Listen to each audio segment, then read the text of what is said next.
When rejuvenation is needed, when a fire has to be lit, can the Sooners flip the script? Can Oklahoma overcome adversity? And how will the Crimson and Cream fare on the road for the first time? As Sooner fans become Sooner critics, can OU block out the noise? Or will the Wildcats steal another game? It's the Oklahoma Sooners and the Kansas State Wildcats. From Manhattan, Kansas, this is Game Day U.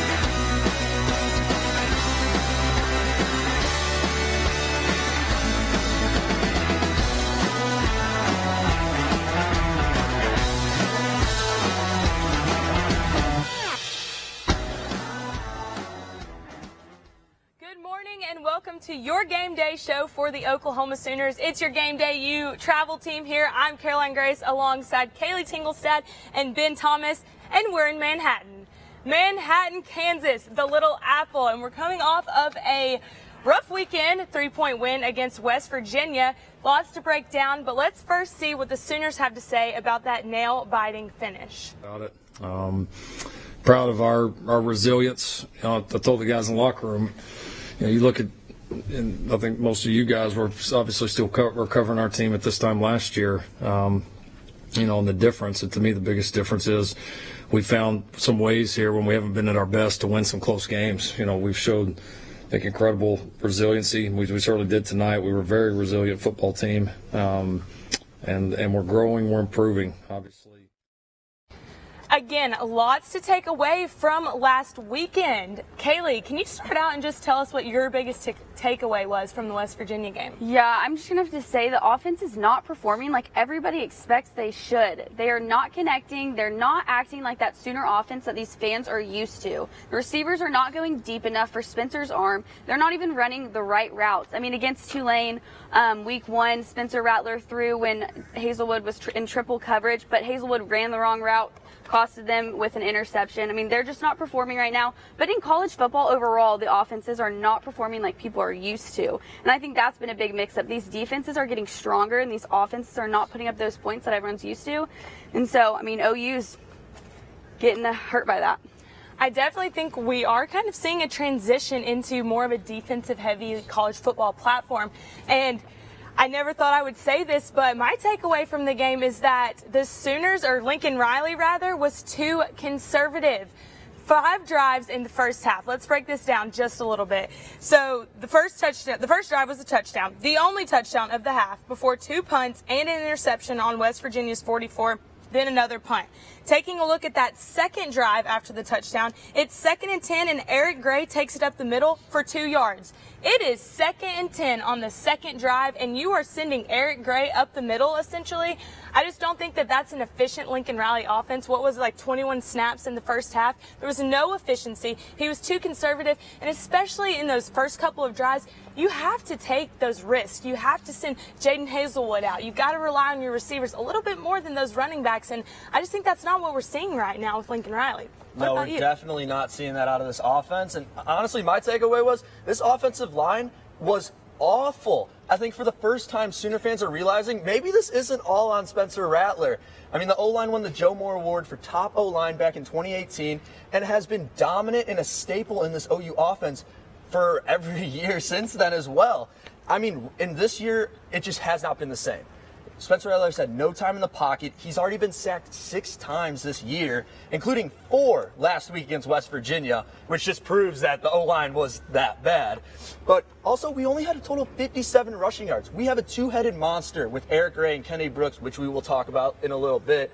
But to have 1,000-yard rushers only get 57 yards the entire game is brutal. So if I'm Lincoln Riley, there's an easy fix to get your offense at least going in the right direction, and it's building this offensive line and putting your best guys out there. Wanye Morris, Bray Walker, Eric Swenson. We're seeing none of those guys out there when they are your top guys. We're seeing all these young guys who really are not proving it, and it's showing. And I think if you get that O-line back, you get the running game back, you take that pressure off of Rattler, he's then able to make those throws because he's not doing it as often. Well, he likes to sit in the pocket, and that's an issue too. Exactly. Not being able to. He's a proven pocket passer. And when that pocket passer That's why does not have that recruited. time, Yeah. when a pocket passer doesn't have time in that pocket, he doesn't know what he's doing. And that's where that decision making, and he's not quick enough to make those decisions either. That's still, he's learning that. He's learning to make that first read, that second read. So when he doesn't have that time, it's costing the Sooners big time. What was our running backs average, like 2 yards per carry? I just think it all might around, even be lower. all around our offense is not efficient, and I think we all agree on that. So there is one question, it's pretty obvious, is can Caleb Williams do a better job, Kaylee? What do you think? I'm going to say no. I mean, against Western Carolina, he just didn't impress me. It wasn't his greatest game, and I get he was with the second string, not the best weapons, but he just didn't do it for me. And I know fans are upset with Rattler and his performance, but Rattler's not the only one to blame. Like Ben touched on the O-line. I mean, he doesn't have, everyone's not performing like they should be. I mean, and Caleb doesn't have the experience that Rattler has. Yes, he's good, but we haven't seen him play enough. He hasn't played enough. I don't think he's going to be ready for this kind of competition. He is a dual threat, but I'm saying he doesn't have enough experience to be our starting quarterback. Okay, so I just want to remind y'all of the question because I feel like you both are going to go in the same direction, but it's, can Caleb Williams do better? And I'm going to have to go with yes, because even though Spencer Rattler is not the only problem, I think that he can do better. First of all, I want to know who made Spencer Rattler a Heisman frontrunner based off what stats. He's ranked 38th nationally. In his quarterback class, he was ranked number 1. Y'all want to know who was number 2? Bo Nix. You want to know who was number 3? Jaden Daniels. Do you know what this tells me? It tells me that the 2019 quarterback class just isn't that good. He's not efficient. He can't be a pocket passer, and that's what he was recruited for. And all around, I just don't think he's a reliable guy. I've heard it day in and day out from staff, from players. He's a selfish player. His team doesn't want to play for him anymore. So I'm going to say this right now because I've already said it 2 shows ago, but Caleb Williams will be the starting quarterback against Texas. I think tomorrow we are going to see Caleb Williams get a lot more snaps. He's going to be in the rotation because they want him to be ready. And to be honest, Lincoln Riley, he can't afford a close game against K-State. And it's not in Norman. There's no more we want Caleb chance in order for Lincoln to steer away from going in that direction. I think he's going to put Caleb Williams on the field a lot tomorrow, and he will be the starter against Texas. Ben, what do you think? See, I have to disagree there. I can see what you're saying. I see your point you're making, but we saw flashes from Rattler last season of what he can be. That Florida game and the bowl game, he was dominant. Florida. That's an SEC team. And he was dominant against them. I don't care if they were missing a bunch of guys on offense. That was basically their entire defense, though. And he lit them up.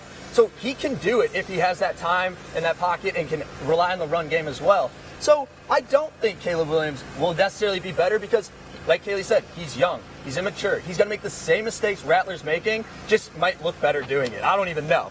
But honestly, you could incorporate him into certain type of sets, certain type of formations. Now, having those we want Caleb chants probably blew that out the window in Lincoln Riley's mind, so we probably won't see it. But with his athleticism and the way that he can expand the play and roll out of the pocket and use his legs and run, you could throw in quarterback draws, read options, or even have him drop back. Just any way to get the defense guessing. I think right now a lot of defenses know what they're getting with Rattler, which will be he's going to drop back, he's going to pass. You know what you're getting out of him. Where you throw in Caleb, you're kind of switching him in and out, kind of like West Virginia has done with their 2 quarterback set. I think you can get the defenses off guard. You will catch them off guard. You'll get them guessing. And I think the Sooner offense will then be able to attack.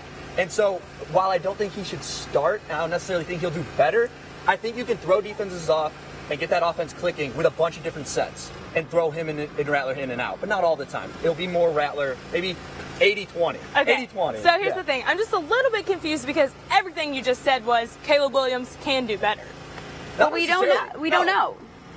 Obviously, running the ball But what do you have Yes, to he lose? can If use you his are legs. Lincoln Riley right now That's and what you I'm have saying. Caleb Williams on your team and Spencer's not getting the job But done. how do we know Caleb Williams is How do we that not know? good? How do we not know? He hasn't played football since the spring game, and then before that, didn't play for an entire year. Well, So, I mean, we don't know how fresh he is. He's a freshman. You got to learn the playbook. You got to be able to hit all your receivers, learn and read defenses. He's not there yet. He hasn't even I done have it to yet. disagree. I think that Caleb Williams is a natural-born leader. You can call me crazy. Leader, yes. You can call me Look at this crazy, recruiting but class, yeah. he will be starting against Texas. All right. Now, we've We talked might a be lot calling about you the crazy. quarterbacks, offensive line. Let's go into the backfield just a little bit. Do you think, averaging 2 yards per carry, that OU needs to stick to the 2 running back system? Kaylee, what you got? I'm going to say yes. They are both such good weapons. Why not use them? Kennedy Brooks with the running game, Eric Gray with the reception game. I mean, they're both great weapons that OU should utilize. The dual running back method is working for them, and even though the offense isn't performing that well, a lot of it is to the O-line, like Ben touched on earlier. I think playing both them, why not use them? Keeping them one on the field gives the other one rest. When they're on the field, peak performance. So I say yes, use both weapons. So again, I'm going to have to go with no on this one, because what sets Oklahoma apart from every other Big 12 team and in the country is that they've always had an efficient air raid. They've been able to attack those secondaries. Now, have they ever been able to really put up numbers whenever they face a good SEC team, in the playoffs? No. But I think that their efficiency against secondaries has always been their strong suit. Why are we running on 2nd and 10s early in the game?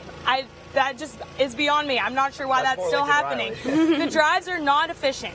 Why are Austin Stogner and Braden Willis not being utilized like they were last year? I guess all I have to say about that is bye-bye Beamer, because our H-backs aren't being utilized, and they were our best receivers last year. Jaden Hazelwood, he's not running the right routes. Why are we not sitting these guys down and saying, this is the Oklahoma offense. This is what's efficient. This is what's been working. And it's just not working out with the run game, I don't think. The running backs get shut down easily because the O-line is not there. And that is why OU needs to use Jaden Hazelwood, Michael Woods, Mario Williams. Guys like that can get the ball at high points, then produce the run.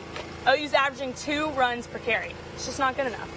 Yes, I see your point. 2 yards They per are a carry, great sorry. air raid offense when the Sooners are clicking, but the way to get that air raid and get those passing plays is establishing a good running game. And where does that start? With the 2-headed monster. And honestly, Lincoln, where is Kennedy Brooks? Why aren't you playing him more? Sooner fans tend to forget Kennedy Brooks was a 1,000-yard rusher in 2018 and 2019. He only took off last year due to COVID. Seems like forever ago at this point. But he reminds me a lot of Trey Sermon when he runs. He's not going to kill you with his speed, but he is able to break tackles, extend plays, use the legs, and just power through defenders. And to have a runner like that, even with a bad O-line, he'll be able to break through some of those missed blocks and guys who are getting to him. He'll be able to break through those, where Eric Gray, a little smaller in stature, might not be able to. So why not utilize him more? You might be able to establish a good running game then and take that pressure off of Rattler. This year, he only has 227 yards for 3 touchdowns. In both of those 2,000-yard rushing years, he averaged over 6 yards per carry, and in 2018 had 8.9 yards per carry. Why aren't you giving this man the ball? I know he's not a great receiving threat like Eric Gray is, but still, if you are able to utilize them both in the running game, you can put Eric Gray for passing attempts. You can throw both of them out there and have defenses guessing. Are they going to hand it off? Is Eric Gray a threat in the receiving end? Utilize Kennedy Brooks more, even if it's a decoy or in the running game. He definitely needs to be out there, and that O-line needs to get fixed, because if they fix that, then Kennedy Brooks will pop off for another 1,000-yard season. Unfortunately, I kind of think we're all having issues with Lincoln Riley, and never thought that would happen. We were talking about systematic offenses last night, and we were. He doesn't do it. He sets it around his quarterback, which I understand. He's a QB guru. We've noticed that. And it worked. He's It good. worked for a couple years, but he needs to change his system. Something's not working out. Something's not working. Well, get that O-line fixed, man. Get that O-line The O-line, the fixed. backfield. I'm telling you, I will hound it for weeks. If you fix the O-line, you will fix this offense. That's all it is at this point. If you give Rattler the time, you allow Kenny Brooks and Eric Gray to get yards, everything will be fine. And the Sooner fans will be happy. We won't hear boos. We won't hear we want Caleb, all right? I don't know. convinced of it.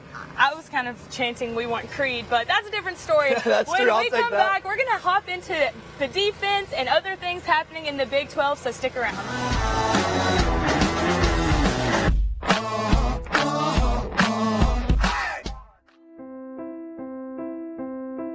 One day, this will be your office. You'll track the storms, send out the warning, and save lives. One day, you'll teach here too. You'll tell others just like you why you became a meteorologist. But first, you have to become a student. And you'll do that right here at the National Weather Center.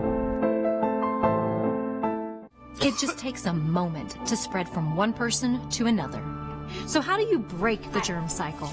Wash your hands often and always after coughing, sneezing, handling food, and going to the bathroom. Lather the front, back, and in between for at least 20 seconds. If there's no soap or water available, use a hand sanitizer with at least 60% alcohol. Regularly disinfect common surfaces, including your phone. These small things can help break the germ cycle.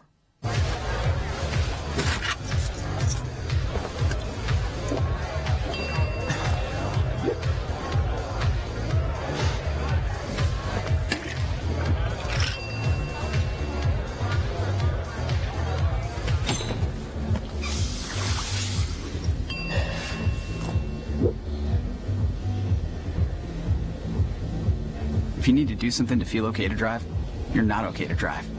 Don't drive buzzed. There was an old woman who lived in a shoe.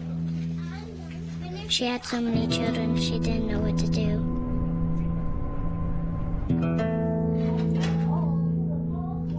She gave them some broth without any bread and kissed them all soundly. Lights out. Good night. And put them to bed. Hunger is a story we can end. End it at feedingamerica.org.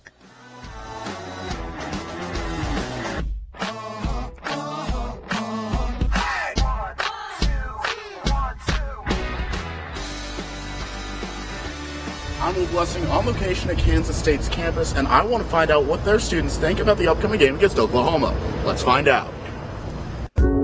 An absolute slaughtering of Spencer Rattler in a very respectful and sportsmanlike way, of course. I think it'll be tough. Tougher than the last 2 years for sure, but I think it's possible. They're kick their butt. Do pretty good. Yeah. Go Cats. I think we've got this. I'm hoping for that. I have no idea. Maybe not as confident. I just think Chris Kleiman's got OU figured out, and for whatever reason, they just can't get on top of us. It's just great. I think they're going to step up. They're going to fill the void, and it'll be good for us, not you so much, but it's okay. Just much more confident. I haven't been confident the last 2 years, and it did happen. So maybe I should not be confident. Go in. I mean, when the odds are stacked against you, you have nothing to lose. I think they're to crush it like always. They're to blow them away. I think we'll do fine. I mean, he's been doing pretty well past few games. So Will Howard, that man stepped up against Devonna, and that was freaking amazing to see. So I'm really excited to see how he plays. I think our defense is looking insane this year. Just seeing how we played against Stanford, how we played against Devonna, how we played against Southern Illinois, and I'm just excited to see. I think it'll be a big defensive bout. That's my 90. Let's go! Baby. Go Cats. Go Cats. Go Cats. Go Cats. Yeah. Go Cats! Go Cats! Yeah! The Kansas State fans say go Cats. We'll go 33-25 K-State. Well, I guess it's OU and K-State, so probably defense maybe out the window. But let's go with, I like 30-21. Oh, K-State, of course. I'm out on that. I'll take that if I do that. 35-14.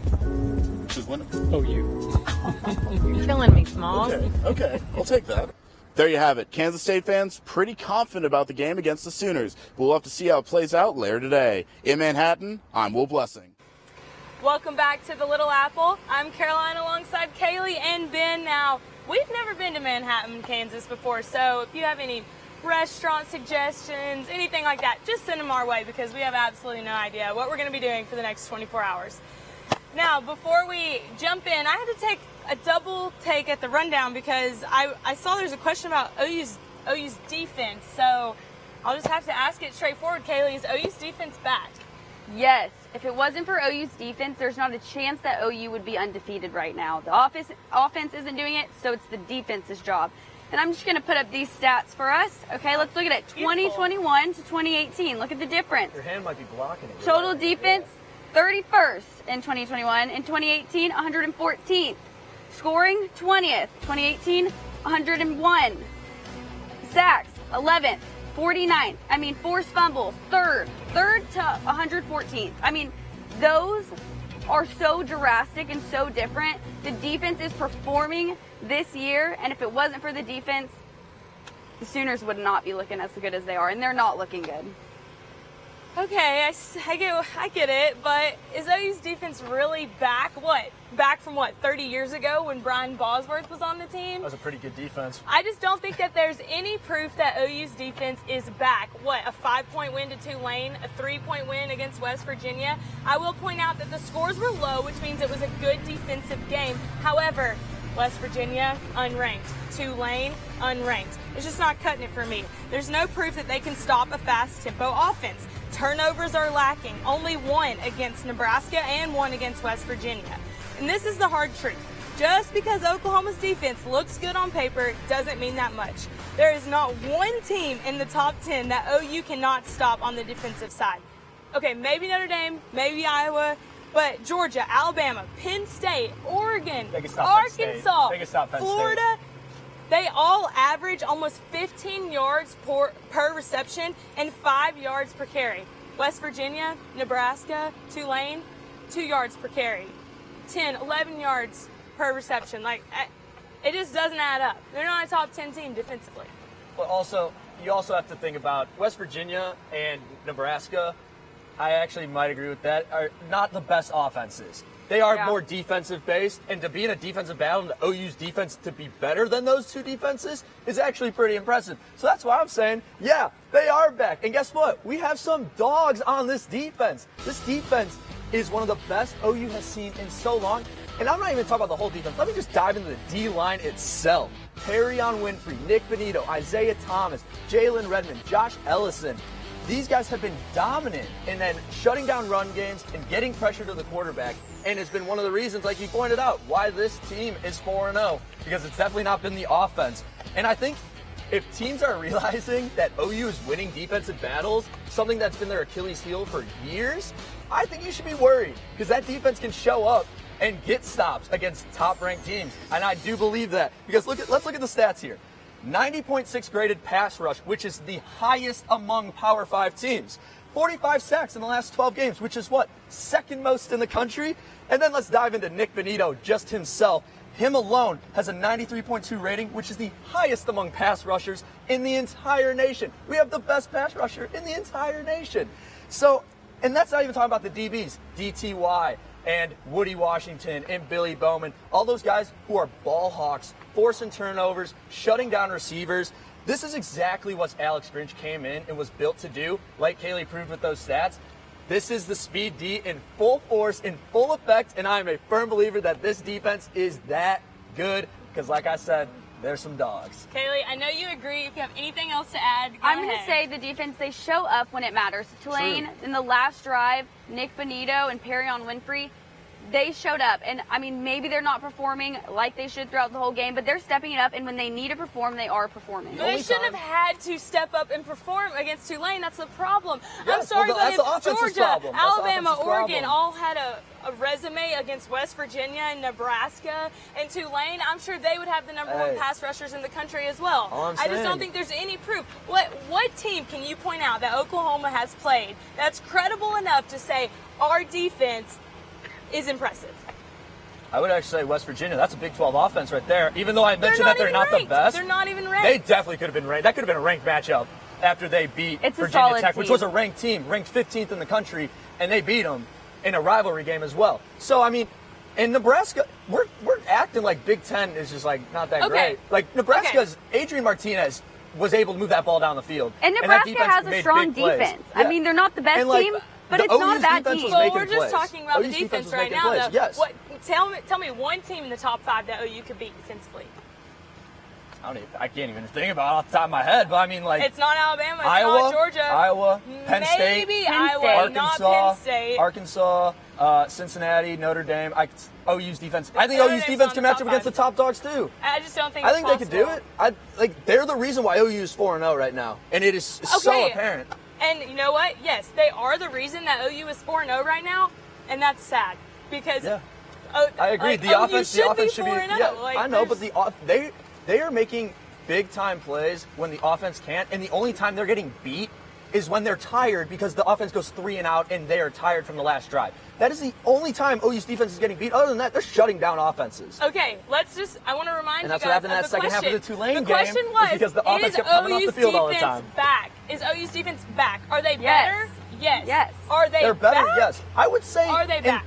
Well, obviously it's not going to be like the Brian Bosworth defenses. We're not Okay, then asking they're them to not be like back. that. That's what we're comparing it to. No, but I'm saying they are back to what OU defense should be, or is at least trending that way to what they should be. What a top team should look like. Okay, well, there are 4 quarters that will take care of that answer today. So let's move on, and we're going to look at the Big 12 just a little bit. Iowa State, later in the season for OU, but things aren't clicking for them. They already have a loss against Iowa and Baylor, and things aren't clicking. What's going wrong, Kaylee?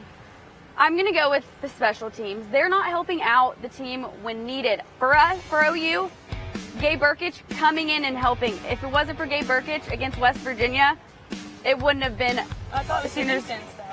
Sooners would be 4-0. Well, he had that game-winning kick, all right? Yeah, okay. Come on. And many fans think the issue is the lack of a special teams coordinator. They might get one soon, but they're struggling on it. When they need to step up, they're not stepping up for the team. And I think the Baylor game really flipped the narrative. I think a lot of people expected that game to be the other way. Baylor losing, Baylor not that strong, Iowa State being the biggest competition for OU this season. But I think just they're not clicking on Iowa State, and the special teams, when they're needed, isn't there to help out. I think people kind of forget how make or break special teams can be. True. And so I think that's a really Very good much point. so. But I'm going to have to go with they're not using Breece Hall. Now, last week, I kind of grilled Matt Campbell, or I kind of cut him some slack last week and was like, something might be going on that we don't know about. I'm not a college football coach, not going to call him out just yet. But now I'm going straight to the grilling because you have a unanimous All-American at your disposal. What is going on? Breece Hall has been too quiet for my liking because when the ball is in his hands, he gets the job done. Iowa State's offense has been very pass-heavy this season, so there hasn't been a need maybe to utilize him to his full potential, but if you take a look at last year, he led the nation in rushing yards at 1,500 for the whole season, and you kind of see that it's not working for them. Pass game's just not working, so where is Breece Hall? What's going on? True, and speaking of the passing game, that's my point. I think it's not Breece Hall. I think it's his quarterback, and that's Brock Purdy has not been playing up to Brock Purdy's standards. And honestly, Iowa State has been so dominant recently in these last few years and has been rivaling OU because when Brock Purdy and Breece Hall and Charlie Kohler, that dynamic trio, are on, they are electric. And where does that start? With Brock Purdy. And to me, he is a top 3 quarterback in the Big 12 when he's on, in my eyes. And they should be the second best team in the Big 12. But just like OU, that quarterback play has been lacking. Even though he's completed 70% of his passes, he's averaging his second lowest average yards per attempt in his entire career this year. His touchdown-interception ratio is 4-4. He has the same amount of interceptions as touchdowns, which you can't have, especially if Breece Hall is not performing up to his standards. And his QB rating is at the lowest of his career at 142.5. His QBR has never been higher than a 76. I mean, these are things, and this is an offense that needs Brock Purdy to play because teams will game plan for Breece Hall. And when they game plan against Breece Hall, you need Brock Purdy's arm to come up and be in the clutch. And that is just not it. And that passing game has not looked good. He's shown flashes, kind of like Rattler. He's shown flashes. But you need to play a complete game. And Brock Purdy really needs to start stepping up, or this Iowa State season can just turn really bad if he does not do that. So I think a trend in the Big 12, we've all kind of pointed it out, is no one's utilizing their weapons, which is really surprising because, Texas, Oklahoma make the announcement they want to move to the SEC. Why are these Big 12 teams not utilizing everything they have to prove that this is a good conference? I don't know if it's necessarily they're not utilizing it. I think teams are game planning better. Like we're seeing, it's a very heavy defense this year in college football. And so when you have the game plan for, you know what you're getting at Iowa State, Breece Hall. You go to Texas, Bijan Robinson. You shut those guys down, those offenses do not click. You come to OU, usually the O-line's great, and you're like, all right, we have to game plan for the quarterback. Now the O-line's not great. They're getting to Rattler. Look it, our offense is not good. So I think game planning on the defensive side has just gotten better. Yeah. And they're realizing, okay, this is a weapon, let's shut them down. And that's the issue in college football right now. These offenses are not performing like people are used to. So people see these low scores and think these teams aren't playing well, but it's really just strong defenses. I'm still convinced that the 2019 recruiting class just wasn't that good. And that's who we're seeing right now. That could be it too.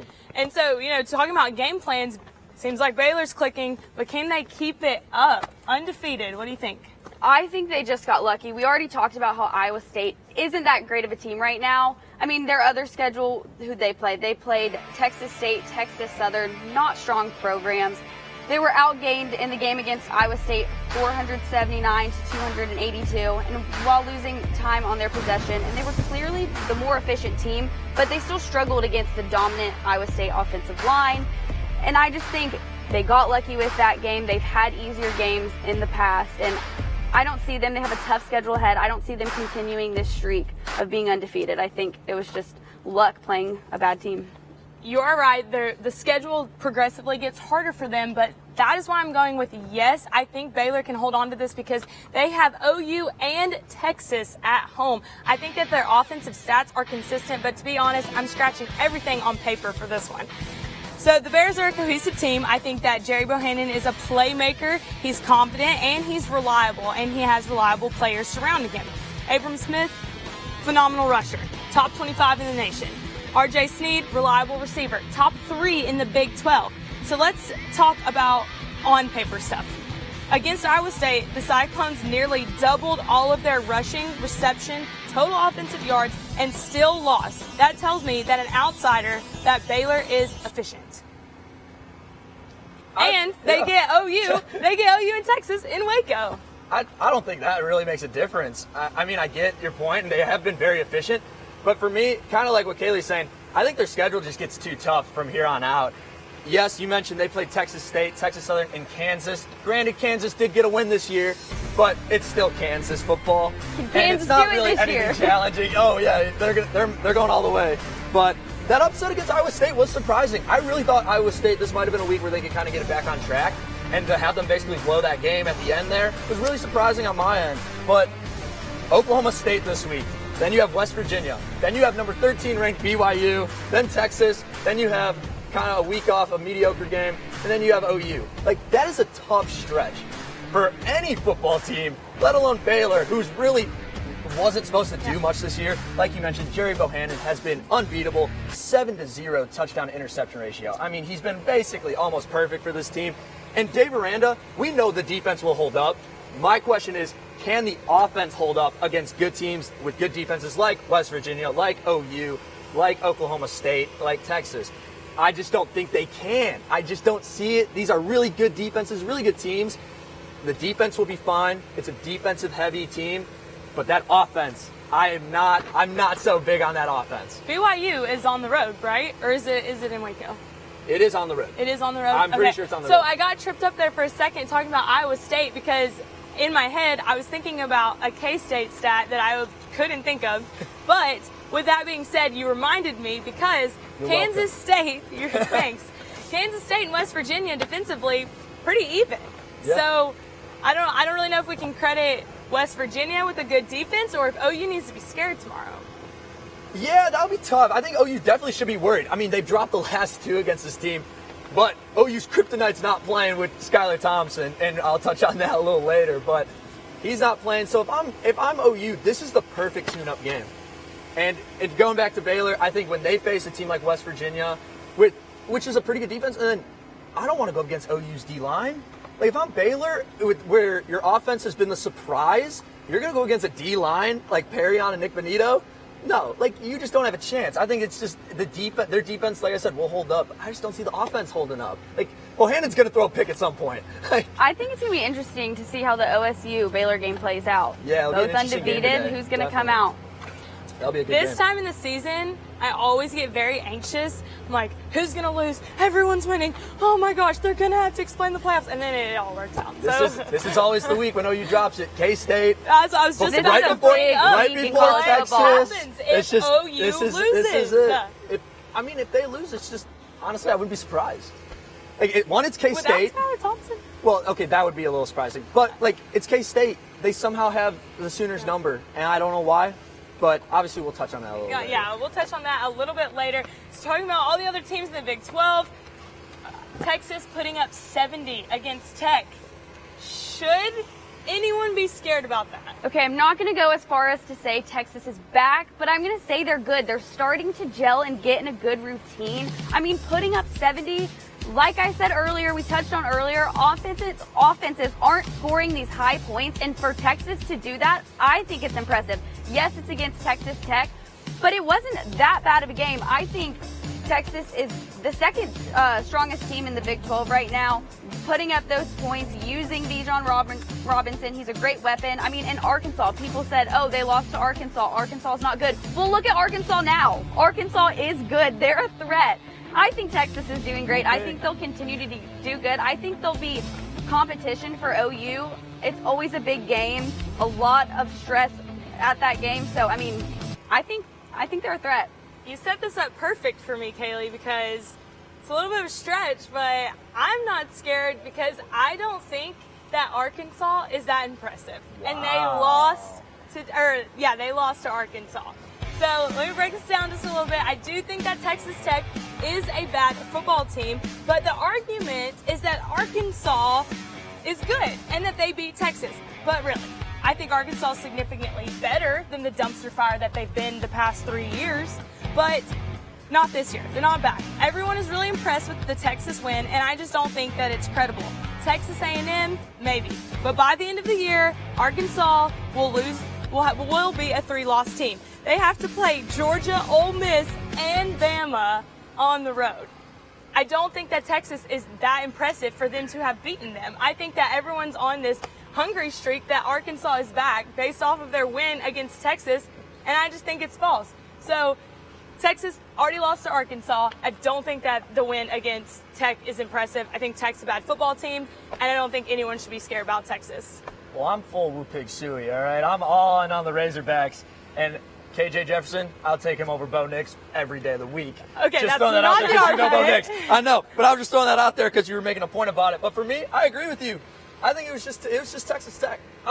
Putting up 70 is impressive, okay? I'm not discrediting that. But again, it's just Texas Tech. I mean, them and Kansas, to me, Texas Tech and Kansas, not Texas, are bottom dwellers in the Big 12. And so the offense putting up 70 is just proving that, is making that point. Like, Texas Tech is just not where they used to be. They're definitely trending towards closer to Kansas than trending with the rest of the teams. And honestly, yes, Casey Thompson and Bijan Robinson are a scary duo together. And they are definitely a threat to any team in college football. And I think Steve Sarkisian found his guy with Thompson instead of Hudson Card. Yeah. But just like Baylor, I think good defenses will stop them. Going back to Arkansas, no loss to Arkansas. I know Hudson Card started most of that game, but even when Casey Thompson came in, they were still outscored in the second half, 24-21. Arkansas was able to hold Bijan Robinson to 69 rushing yards and only 1 catch the entire game. So back to my point of defense's game planning, I think if you're able to shut down Bijan, you're shutting down this entire offense. So that's why I'm not big as them on a threat, because OU can shut down Bijan Robinson. I totally think so. I 100% think they can. And seeing that just proves it. I mean, if you're able to shut them down, that Texas offense won't click. They won't get anything. And then against Tech, Bijan had 137 rushing yards and 2 catches, 54 yards. He dominated. And guess what? They put up points. So if you game plan well against Texas, you game plan to shut down Bijan and get pressure on Casey Thompson, you're going to beat this team. So who would you say is the second best team in the Big 12? Baylor. Numbers, like record, Baylor. But I do think Texas is technically, to me, the second best team in the Big 12. Okay. All around I wise, think Arkansas will be a 3-loss team. But here's It's the a big difference. weekend for them. Here's the difference between Arkansas and OU and Texas. OU and Texas, if they lose one game, they are a bad team. Arkansas can lose to all 3 of those SEC teams, and they're still a good football team. So there's still, I'm saying, I mean, there's still a mediocre football team in the SEC should be a Big 12 team like Texas. I just don't think that the Arkansas win is consistent with how impressive it is. But it would be impressive if Texas beat them, though. Texas beat an SEC team, it would be impressive the other way. So why is it impressive that Arkansas beat Texas? Then? Because I've said this for years, a mediocre SEC team can beat OU and Texas and should. See, I think once OU and Texas get in there, I don't know necessarily about Texas. I think OU's going to hold their own in the SEC. Yeah, good thing they have 4 years to prepare for it. Because they're playing like they are right now. They're definitely going in 2 years. That the team that is going to play on this field can hold their own in the SEC right now. I think that defense Not right now. Not right now. But I think that defense would be able to get stops, multiple stops in any game. But that offense, that offense can't hold its own. When that offense is clicking, I think even if Rattler's under center, that's a team that can compete in that SEC they need and to even focus. win the their potential conference. is there, but they're not focusing. And that's the issue. I'm surprised you're saying all this because usually you're more diehard SEC than I am. Well, I'm a Bama guy, but I mean, I know Bama's going to win. I know Bama's going to win, so I'm not even worried about that. Don't ever say those words around me again. Okay. Well, before me and Ben get in a fist fight on live television, we are going to take a break here in the Little Apple and toss it back to the studio team. So stick around.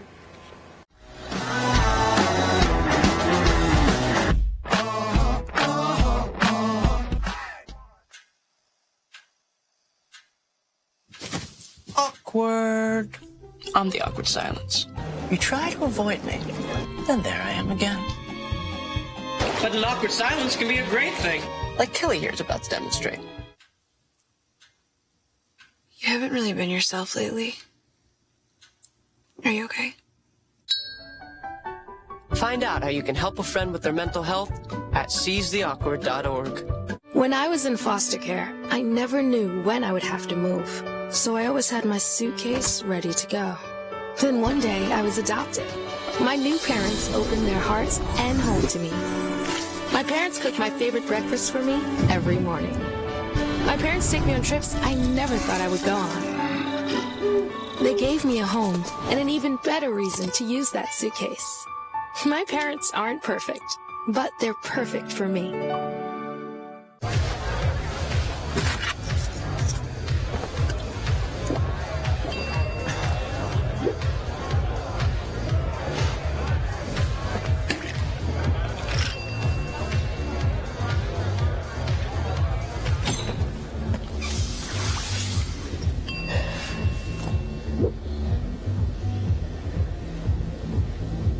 If you need to do something to feel okay to drive, you're not okay to drive. Don't drive buzzed. How prepared is your family if a tornado shows up at your doorstep, or a flood, or a hurricane? You can't just turn away a natural disaster.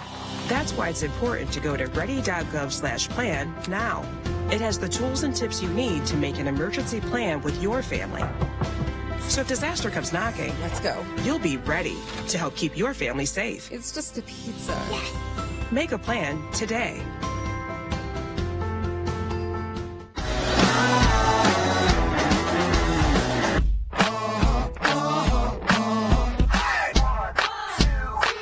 Welcome back to GameDay U, the award-winning student-produced show at the University of Oklahoma. I'm your host, Addison Arthur. We've got a ton of exciting content to come, but before we get into it all, let's go to Dylan Rivera for the top 5 plays from last week.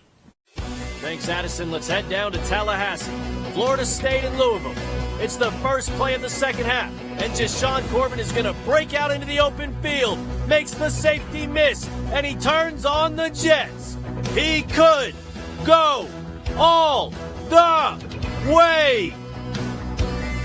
Touchdown, Knowles. I love this move on the safety. Watch the 1-2. He serves up. And from there, it's nothing but green grass in front of him. Florida State would drop this one 31-23. And they start their season 0-4 for the first time since 1974.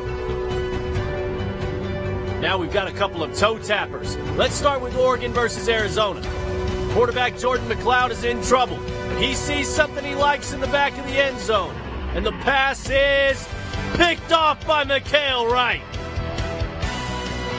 Wright jumps up there and snags it. and manages to get his shoe on the turf in the process. Oregon would finish the game with a whopping 5 interceptions and win this one easily, 41-19. The Hokies of Virginia Tech and the visiting Richmond Spiders. Braxton Burmeister fires a rope to the back of the end zone, and Trey Turner makes a spectacular catch. The way he gets his foot down for this one takes unbelievable body control. A beautiful ball in, and a wild way down makes this crazy grab a top 5 play. VT would get the win, 21-10. Kansas and Duke. And no, this isn't a basketball highlight.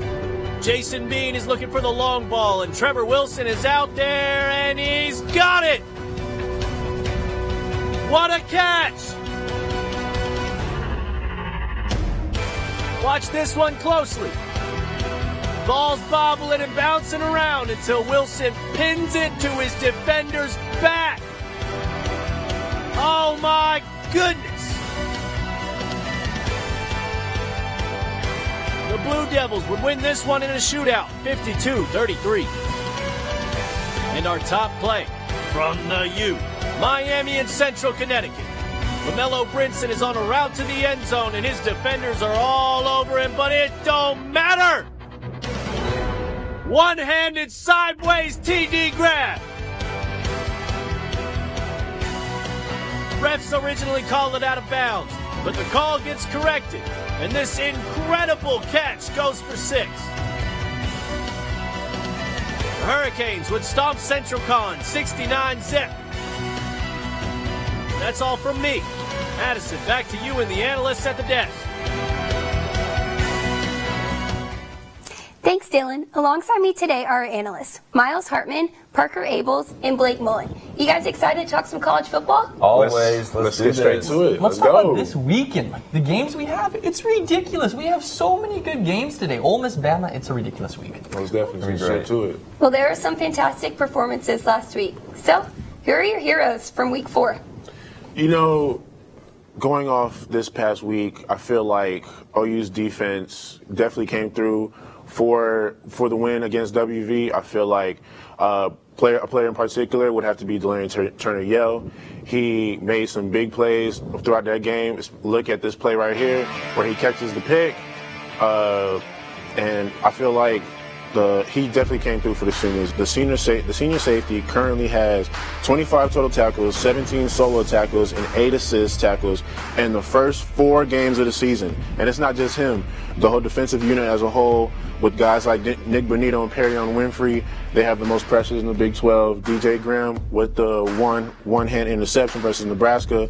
You got guys like Pat Fields, Isaiah Thomas stepping up and making big plays, showcasing that OU's defense has improved. Hopefully it's enough to give them the win when they face K-State in Manhattan. Yeah, you're right. DTY balled out last game. I'm actually going to go with his arch rival, though, for my pick, who put up 70 last week, and that is Texas quarterback Casey Thompson.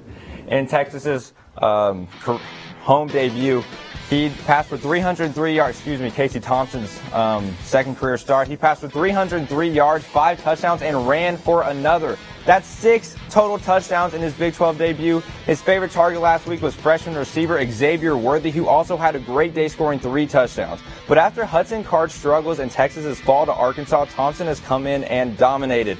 Since taking over for Sam Ehlinger in the second half of the Alamo Bowl last year, Thompson has had 26 drives, and out of those 26 drives, he has scored a touchdown on 23 of them. That is over 88% of drives he has scored a touchdown on. Those numbers are insane, and Thompson and the Longhorns have a lot of momentum going into a game in Fort Worth versus a TCU team that they are 2-7 against in the last 9 years. So I'm very curious to see how Thompson plays in his first road start. But if he plays like anything like he did last week, the Horns will be just fine. Is Texas back? I'm not saying Texas is back. They got a lot of momentum coming in. They have the potential. Sark's got a good offense there. I feel like it's every week we talk about, Texas is back. And then they go lose to somebody they shouldn't lose to. He is a great quarterback, though. I think without Hudson Card, they're a lot better, obviously. It would have been interesting to see how they did against Arkansas, Casey Thompson, the entire game. But for my hero, give me freshman Georgia Tech quarterback Jeff Sims. He absolutely balled out this week in the 45-22 win over Tyler DeLuca's North Carolina Tar Heels. I'm sorry, buddy.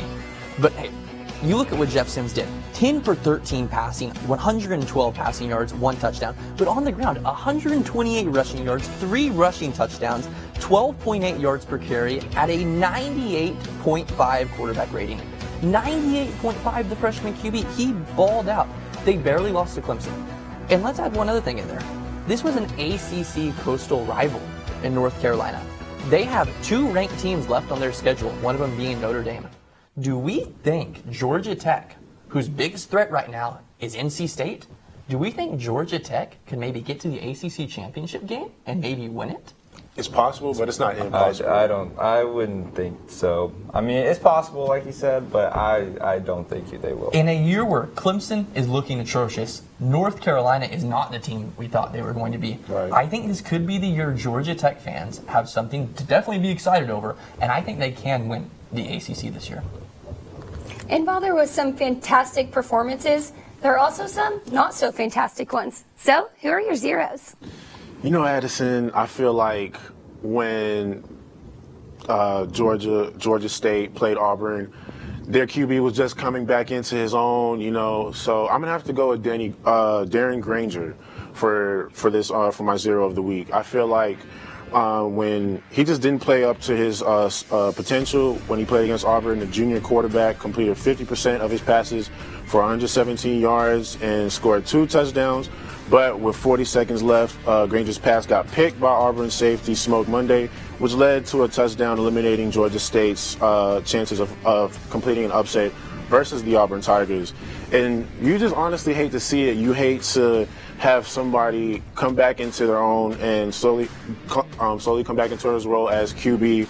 And like when that pass got picked off, it had to be a complete confidence killer for him. So hopefully he improves on that and capitalizes on that moving forward. Yeah, hey, but it was an impressive performance for him to almost beat Auburn.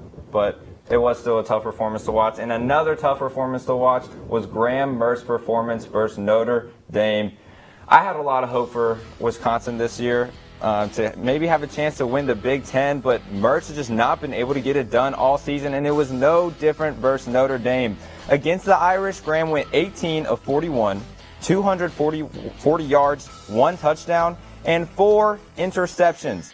And he only put up 13 points against a defense that allowed 38 points to an 0-4 Florida State team earlier this season. What else can you really say about that? It was embarrassing. He threw 2 pick sixes in the fourth quarter that sealed the loss for the Badgers. I don't know what happened to Wisconsin, but they really put the bad in Badger last week. Hopefully they have a chance. They can improve this year despite their 1-2 start and have a run. Could maybe against Michigan today. I don't know, but the year of not looking for Wisconsin. Wisconsin, Clemson. We just talked about North Carolina. The biggest letdown of all of them, though, in my opinion, it's Brock Purdy and Iowa State. It is. Mm-hmm. That's a team that returned over 18 starters, and Brock Purdy can't get anything done.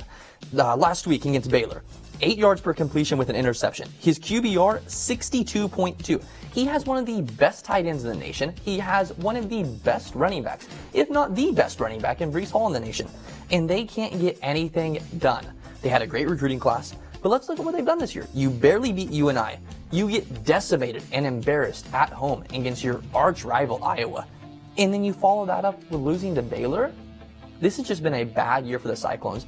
As somebody who picked Iowa State to win the Big 12, they're embarrassing me. They're embarrassing themselves. I look bad. They look bad. It's because of Brock Purdy, his leadership. He's not a leader. Simply that. You had them winning the Big 12, though? I had them winning the Big 12. That's bold. Hey, that's a bold. You had the Sooners. At the beginning of the year, it wasn't the most bold pick, though. That's true. I mean, you look at a team led by who we thought was a great QB in Brock Purdy, with a running back who had over 1,500 yards last year in Breece Hall, Matt Campbell coming back, and like I said, over 18 starters returned. There were a lot of questions around Oklahoma going into the year. Mm-hmm. We never know when Texas decides to come back. I mean, they're always back, right? This was supposed to be the year for Iowa State. After a great year last year, they beat OU in the regular season. The cards were aligned perfectly. Yeah, I was sold on Matt Campbell, but I mean, I still think he's a great coach. He just got to figure it out. I don't know what's going on this year. Absolutely. Well, when we come back, we'll discuss which coaches' seats are starting to warm up. Stick around.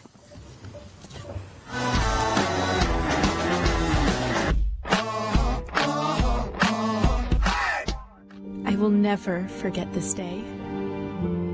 In this moment, it's as if time itself has stopped for us. The thought of being here with you.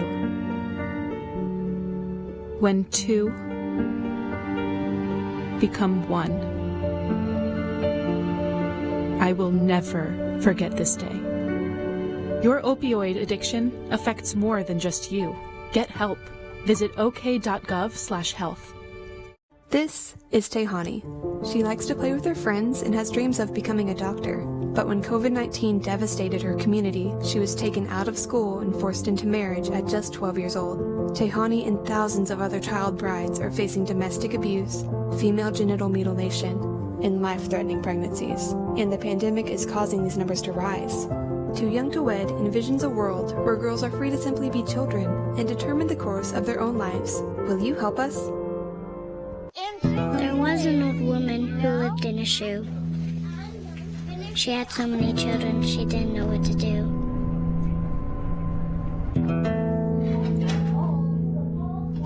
She gave them some broth without any bread and kissed them all soundly. Lights out. Good night. And put them to bed. Hunger is a story we can end. End it at feedingamerica.org. Every day, millions of people are connected. and even though we're overcoming obstacles, watching each other's backs, And banding together. we should still make an effort We should still make an effort. to get to know each other. On a deeper level. Father. Cosplayer, Mentor. actor. It's time we take a step forward It's time we take a step forward, come together, and discover how accepting our differences can make us stronger.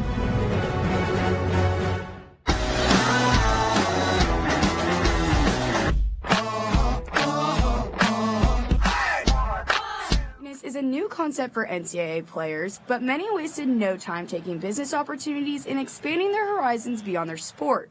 For the most part, we have seen things like brand deals and partnerships, but two OU football players, Jeremiah Hall and Braden Willis, have gone beyond what most are doing and have created their own podcast. Podcast on the Prairie is a deep dive into OU football that is unfiltered by Braden and myself. So we wanted to give Sooner Nation a perspective that they haven't had before. The purpose of the podcast was to give an inside perspective on OU football.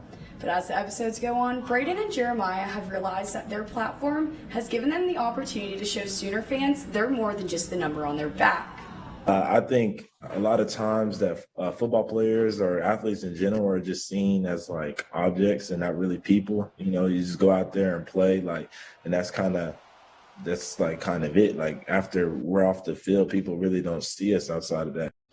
Being more than just a player is something these two seem to be passionate about. Starting the podcast on the Prairie has shown them what having a platform that goes beyond just being an athlete is like. Really, it's just shown me what life could look like outside of football. You know, it's giving me insight as to maybe pursuing other ways to not just be seen by my fans, but have my voice be heard. Though they are thrown in the spotlight every fall, it is clear that Jeremiah and Braden remain humble through everything that they do, even insisting that most of the credit for their podcast is owed to their producer, Alex French. He gives us talking points. He just outlines it so simple for us. Like, we can't really mess it up. Like, honestly, there's enough. He always gives us enough content to talk longer than an hour. And if you want to check out the podcast on the Prairie for yourself, new episodes stream on Apple Podcasts every week, with some episodes even featuring other familiar Sooner faces. For GameDayU, Madison D'Addario. Welcome back into the studio. It's the fourth segment and we have 4 questions. So let's go for it. Is current Notre Dame head coach Brian Kelly the best in school history? There's been some historic coaches to go through the program, but Kelly is now the winningest. Does that make him the best, guys? You know, with his team currently in the top 10 in the AP poll, he passed, like you said, he's the winningest coach in school history with a record of 105-39. But guess what? It's still not enough. I'm so sorry. Obviously, he's coached at these schools like Central Michigan and Cincinnati, teams in the early 2000s. They just weren't enough to compete for a championship. And although he is considered the winningest coach in Notre Dame history, him not having a ring is a big reason why he's not the best at the best coach to coach for Notre Dame. So I just feel like if he had more winning experience, if he had more rings, that would definitely make him a better candidate for the best coach to coach for Notre Dame. So it doesn't mean a thing if you don't have that ring. I'm just being honest with you. I like that. Yeah, I agree. Kelly's been very good, but he's just not the best. I think the best has got to be Lou Holtz. Everybody knows and loves Lou Holtz, and his time with the Irish was legendary, especially that historic 1988 season when they won the national championship, defeating teams like #1 Miami and #1 USC to get it. While Kelly is a few wins ahead of Holtz with the same number of seasons, well, first of all, seasons are longer now than they were back then, and Holtz has just won in ways Kelly hasn't been able to achieve. When you look at what Kelly has done at Notre Dame, you just don't see any major wins under his belt. He did take that Monte Teo team, 2012 team, to the national championship, but that ring is about just as real as Teo's girlfriend was at the time. So, I mean, Lou Holtz has better wins, a national championship, and about 1 million more inspirational quotes. Gotta take good old Lou. What? Hello? Bro, Lou Holtz is not top 2. Number 2 is Knute Rockne. It is so disrespectful that we are not even talking about him. 3 national championships, 102, 15, and 5 record, 88.1 win percentage. What era was that in, though? Yeah, it doesn't matter. He's a coach at Notre Dame. About 1918? Hey, I don't care if he's World War I, baby. He won. He won games. And you know who else won games? Brian Kelly. And that's why he's not number 2. He's not number 3. He's number 1. He is the Notre Dame GOAT. 105 wins, 39 losses, 72.9% win rate. You know, when he got there, Notre Dame had 5 seasons of 10-plus wins in the past 20 years. Since then, Kelly has won 10-plus games in 5 of the past 6 seasons. He's had a perfect regular season in 2012, 2018, and 2020. He has one national championship appearance. I understand. They didn't win. That hurts. But today in college football, you know how many coaches would kill to just say, yeah, he's the winningest ever. He has the most wins ever. That's what Brian Kelly has done. He's got there. He has turned a team around that, like I said, was not winning much, was not consistently winning. And he has made them a top 10 program, arguably a top 5 program. Don't give me the ring. Don't tell me that. Listen, he got the same amount of rings as me, so come on now. Hey, the most wins ever, 2-time college football playoff appearances. Only 5 teams have had multiple. He's done stuff no other coaches can imagine doing. Yeah, okay, get out of here. I'm leaving.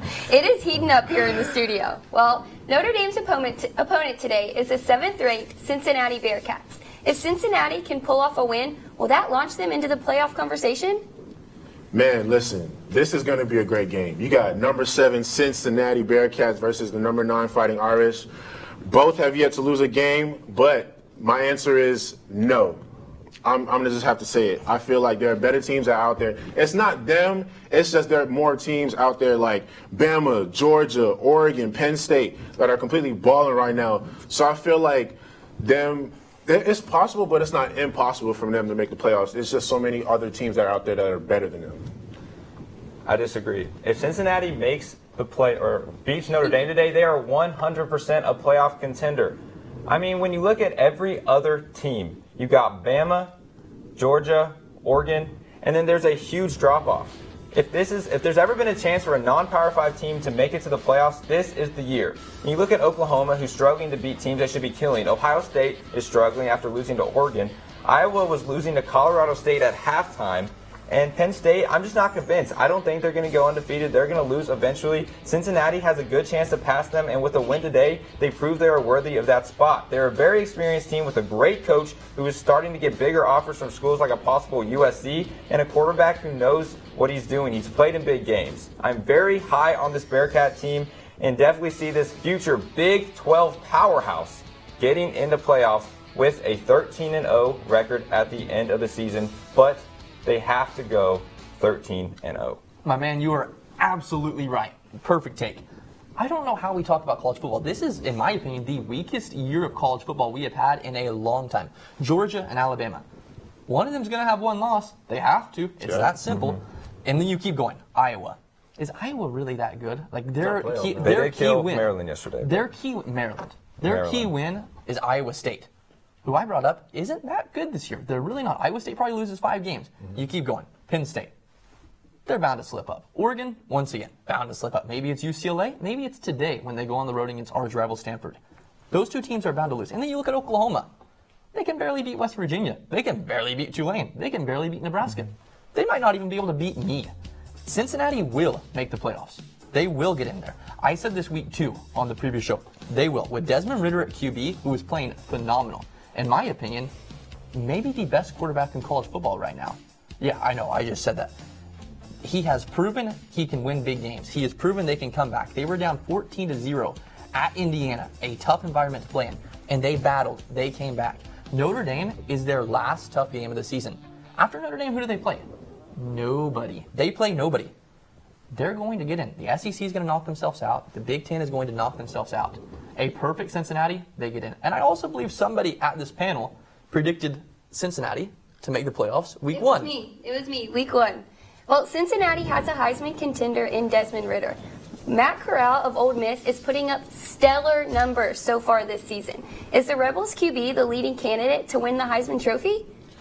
You know, why are we even debating who's winning Heisman? We only 1/3 into the season. Why are we even doing all that this early? I don't understand. But to answer your question, Addison, I feel like yes, the answer would be Matt Corral would be the favorite to win the Heisman.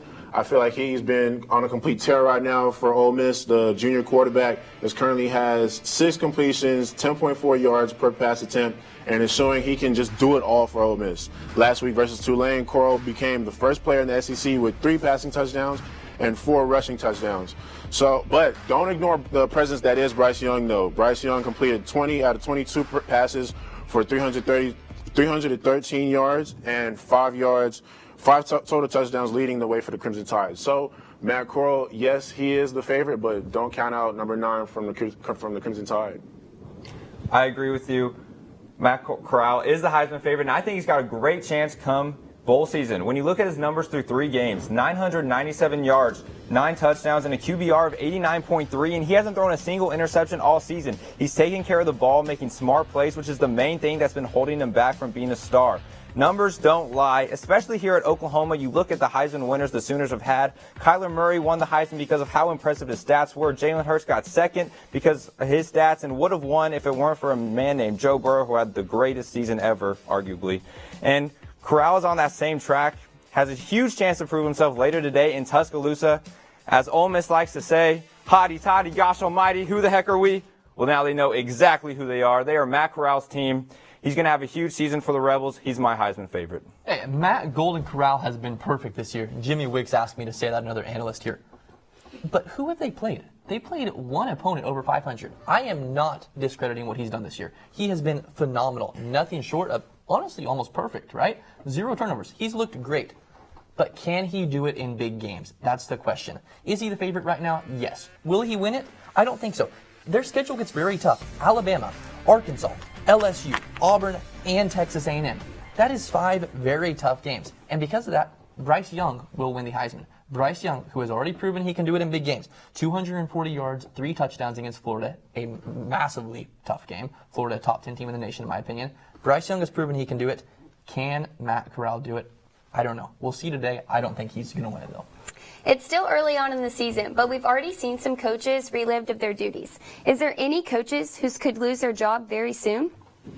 Y'all know how fans go, you, it's all about the you. Well, You need a new head coach. I'm so sorry to say it. Manny Diaz, it's just not working out. In his third season, he just can't seem to get it together. He currently has an overall record of 16-13. A couple nights ago, they had the chance to get the win over Virginia, but lost to a 33-yard field goal attempt when Manny Diaz should have went for the touchdown. I don't understand what went wrong with him. But his backup quarterback came in and definitely performed at a complete high level. It's just, I don't understand his leadership is just very bad for them. But Manny Diaz, I'm gonna need you to log out for me. I just can't stand no more. Yeah, I agree. He couldn't even make it as a defensive coordinator at Texas. I don't know why anybody thought he could be a head coach. But as for my pick, while he hasn't been there very long, you got to go Mike Norvell at Florida State. Since arriving in Tallahassee in 2020, he's had a 3-10 record, including an 0-4 start this season with the Seminoles, including a loss to Jacksonville State on the last play of the game. Come on, Mike. You can't lose to Jacksonville State, whether it's year 1, 2, or 20. At a program like Florida State, you are a win-now program. They have national title aspirations every year. You can't lose games like this. I bet if Steve Sarkisian lost to Rice in year 1, he'd be on the hot seat right now. Mike Norvell's seat is red hot, and if he doesn't get it together, he's going to have to call that ex-boyfriend Memphis back. Hey, can I get my job back? Because, Florida State doesn't like losing. Hey, you guys are absolutely right. Teams that are used to winning, fan bases that obviously want to win but are used to winning also. Let's go with another one. How about Nebraska's head coach, Scott Frost? He has been terrible since getting there. You had all the UCF hype, right? He looked perfect. Since being in Nebraska, 14-23 as the head coach. He has been ranked in the AP poll one time. How do you only get ranked one time in 3 years? He has 0 bowl appearances, and they are 9-20 in Big Ten play. Oh yeah, he also has an NCAA investigation. Kudos to him. They're terrible. Scott Frost, he does not need to be in Nebraska. They need to get rid of him as soon as possible. That is the best thing that program can do. If the NCAA investigation wasn't enough, now is the time. How many more losses does it take? You lose to Michigan State in a close one. You lose to Oklahoma in a close one. How many games does he have to lose before they finally say, hey, Scott, you're not the answer. Sorry, man. Well, when GameDayU returns, we'll go back out to Manhattan, where the travel team will make their score predictions for today's game. Stick around.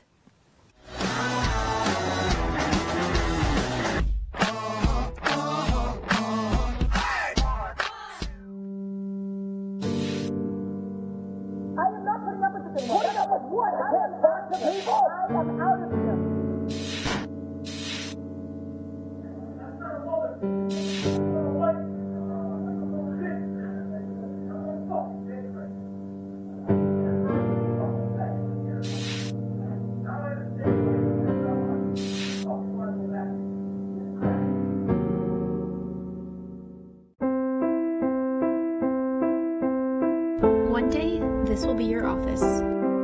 You'll track the storms, send out the warning, and save lives. One day, you'll teach here too. You'll tell others just like you why you became a meteorologist. But first, you have to become a student. And you'll do that right here at the National Weather Center. This is you at OU. What will you learn? How will you excel? What path will you lead? Who will you impact? What will you do at OU? If I could be you, and you could be me for just 1 hour. If we could find a way to get inside each other's minds. Walk a mile in my shoes. Walk a mile in my shoes. Well, before you abuse, criticize, and accuse. Walk a mile in my shoes.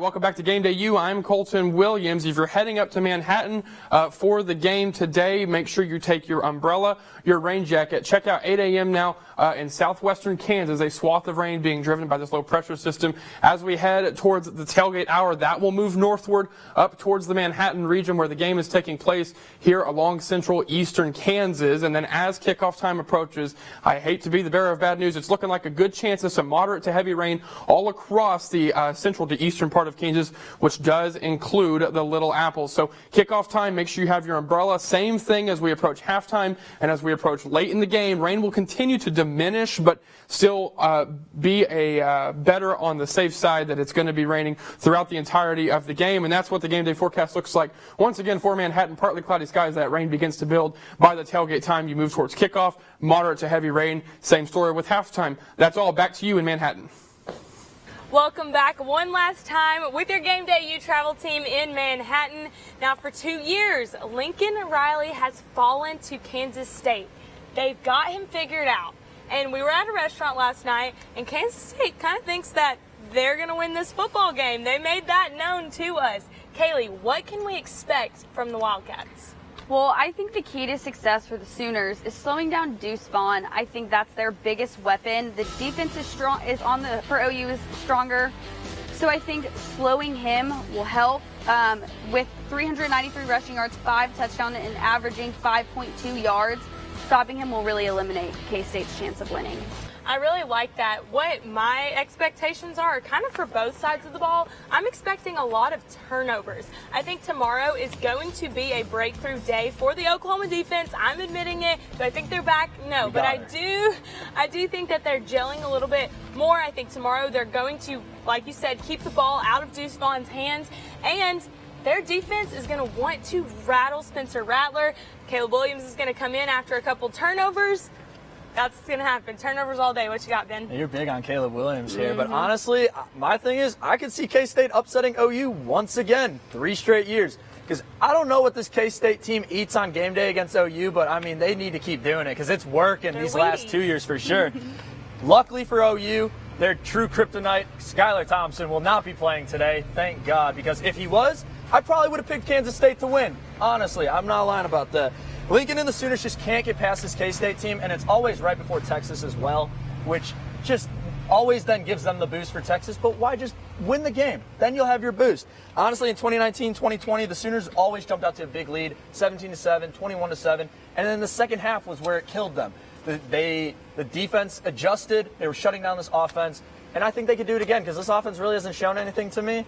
This year, it hasn't shown us anything at all. So I definitely think OU could definitely drop this game. It wouldn't be surprising to me. And I don't think there'll be a big lead with OU jumping out. I mean, as they've been playing lately, so I think it'll look like a different game than it has the past 2 years. It's not going to be a big lead because Caleb Williams is going to have to come in and save the day. On that note, it's been 4 games. We've seen plenty of play by Oklahoma, and Kansas State always makes everyone nervous. Who are you calling out, Kaylee? I'm going to go with DTY, Delarian Turner-Yell. The defense, like I've said 100 times today, is OU's strength, and he is the leader for OU. So if he steps it up, keeps it going with OU, I think the Sooners can take it. He's leading the Sooners with 25 tackles. He's playing like everyone else should be playing, and if everyone else plays like him, then OU can win. Well, if the defense is already good, Kaylee, then why is there any need to You got to play like your best player. Yeah, DTY, man. I love that guy. I'm going on the other side of the ball, and I'm calling out a coach. I'm going to call out Coach Bedenbaugh. He's the offensive line coach. What are you doing, man? Not only are there a lot of problems with Spencer Rattler, but when you are not protecting your quarterback, it's bad news. They always say the highest paid player in the NFL is the quarterback, those who protect the quarterback, and those who go after the quarterback. So I think that we're not doing a good job, or OU's not doing a good job of protecting the quarterback. Something's got to give. You utilize your weapons. Stop rotating everyone in and out. It is game 5. You've got to find something that clicks. I agree. That is a perfect call out. And for me, I'm doing it for the 3rd straight time. Spencer Rattler, man. All right, the Rat attack. This is a positive one, all right? I'm backing you up here, all right? Last week, the boos, the We Want Caleb chants, not great. I totally see it, and I definitely think, though, this is your time to utilize that and use that as fire. don't use that as a confidence, shot of confidence. That's the word I'm looking for. Use this as fuel. We've seen Baker, Jalen, Kyler. They always use the critics and the haters as fuel, especially Baker. I mean, come on, Kansas alone. That was nuts. But this is his time. You're 5 games in. You have all these people doubting you. Throw the expectations and pressure out the window, all right? Just play your game. Play to your strength. Play to how you know how to play, because it got you here. It got you to the #1 ranked quarterback in the country. So obviously you know how to play. You know how to play the position. So make those reads, adjust, be able to read the defenses, but use that booing and use that "we want Caleb chance" as fuel. Fuel that fire, man. I think he can, and I think we might see one of the best games from Spencer Rattler today. And Caleb Williams. No, Caleb here's Williams. the thing. Favorite quote, favorite movie. As every good housewife knows, the first check you write's for the mortgage, the second's for the insurance. NIL is a thing now. We are wasting money on Spencer Rattler. If your house isn't functional, why are you paying the mortgage? Hey, off the field has nothing to do with play on the field. Money's got nothing to do with on the field, man. He's got to have a better O-line. He's got to make the right reads. He's got to stop throwing into triple and double coverage. There's things that he's a young quarterback too. This is his second season. Okay. He's only played 1 full season. You got it. And so I've been a big critic on him. I think he should be further along, but now you have a reason but to play also, better. OU has had so many good quarterbacks. There's such a high expectation, and when he's not performing to his full potential, everyone is immediately, "We want Caleb," booing him. I mean, one last point. Who do you think the worst quarterback right now in college football is? I have no idea. Just think. Just think. No Name one person. Who knows? There's so many. Someone that's not 4-0. Yeah. I don't know. The UConn quarterback, they're like 0-4. Holt Nailers, maybe? All I'm saying is look at every single college football quarterback that y'all want to say day in and day out is a bad quarterback, and they were highly recruited out of high school. It's okay that Spencer Rattler's just not the #1 quarterback. I think a lot of people want to say he's not the #1, but he's not the worst. Best, but he's not the. Yeah, I agree. And I think a lot of people are like, "Oh, the fans are spoiled. They're spoiled from quarterback play." No, I think the last 3 years set a precedent and set an expectation of how people expect Sooner quarterbacks to play and how the offense should be run. So if I was in the stands, I probably would have booed that offense too, because honestly, they're not playing up to that expectation. Okay, let's finish it out here with score predictions. Go ahead, Kaylee. I'm going to go 31-17, a low-scoring game. Defense is going to keep K-State down, maybe 2 touchdowns, field goal for them. OU's going to come out on top, still close, but not a nail-biter. I'm going 20-10 OU. I think, like you said, finally OU's going to arrive, know how to shut down K-State. Caleb Williams is going to come in, top it off after the second half, because I think it's going to be a tied ball game. He's going to come in, get it done for the Sooners. What about you, Ben? I'm going OU 24-21. If it was Skylar Thompson was playing, probably would have gone K-State 24-21. Me too. But since he's not, OU will take this one. Defensive battle. I think it'll come down to the wire. I don't think neither offenses will click today. I think it'll just be a defensive game. Let's just break this K-State curse. Please. K-State curse. That needs to be broken. All right, well, we are so glad that you decided to join us on this morning. Everyone enjoy a full day of college football, and we'll see you next week.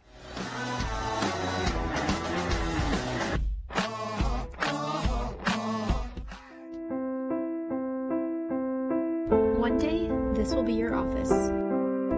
You'll track the storms, send out the warning, and save lives. One day, you'll teach here too. You'll tell others just like you why you became a meteorologist. But first, you have to become a student. And you'll do that right here at the National Weather Center. It just takes a moment to spread from one person to another. So how do you break the germ cycle? Wash your hands often and always after coughing, sneezing, handling food, and going to the bathroom. Lather the front, back, and in between for at least 20 seconds. If there's no soap or water available, use a hand sanitizer with at least 60% alcohol. Regularly disinfect common surfaces, including your phone. These small things can help break the germ cycle.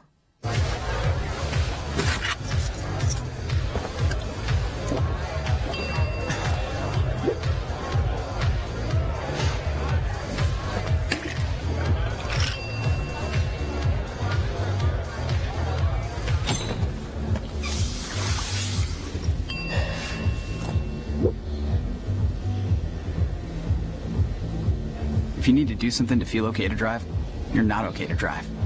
Don't drive bust. There was an old woman who lived in a shoe. She had so many children, she didn't know what to do.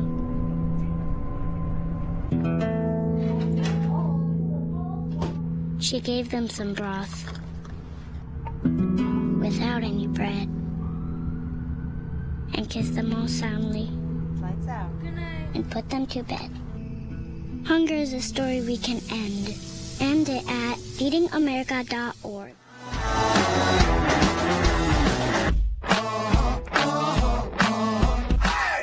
Back to Game Day U as we continue to count you down to Oklahoma's matchup with K-State. There are some great matchups for this week, but let's talk upsets first. Which underdog is getting the win today, Miles? I'm going to go Mississippi State getting the win over Texas A&M. I feel like the Bulldogs are currently 0-2 right now, so I feel like they'll go into Kyle Field and prove why they should deserve to be a top 25 team.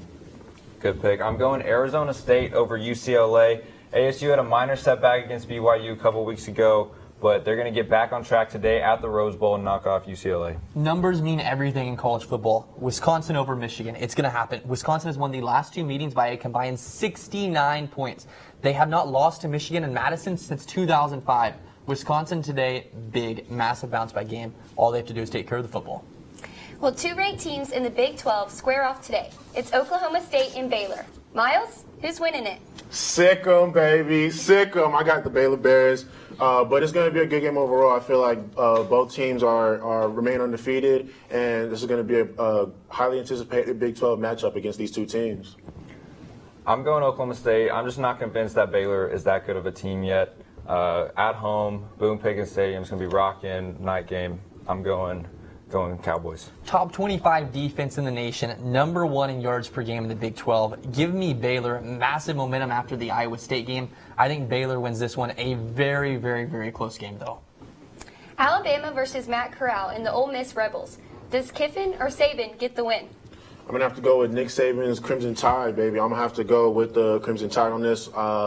Bryce Young has been on a tear. It's going to be a good game overall, though. I feel like it's going to be a great matchup between these two teams.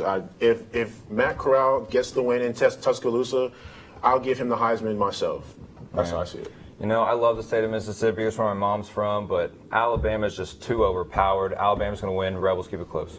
48-63. That was the score last year. Another year with Matt Corral and a more inexperienced offense than Alabama.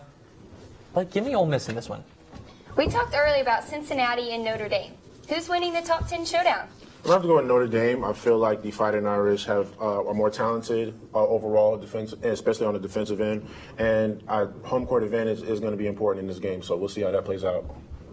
I'm going Cincinnati in South Bend. It's going to be a huge playoff contending win for the Bearcats. They're going to win. I agree. Cincinnati wins this one. Desmond Ridder, he's too good. And of course, Oklahoma Sooners head up to the Little Apple to play the Wildcats of Kansas State. The last two times these teams met, the Sooners have left with an L. Will that change today? Boomer! I'm going OU as well. Sooners going to take it. Give me OU. They break the streak. That's it from this week's episode of Game Day U. We'll be back next week with all the Red River content you could ever want. For Miles Hartman, Parker Abels, and Blake Mullen, I'm Addison Arthur. Be sure to follow Game Day U on Facebook, Twitter, and Instagram. Have a fun and safe game day, and we'll see you next week.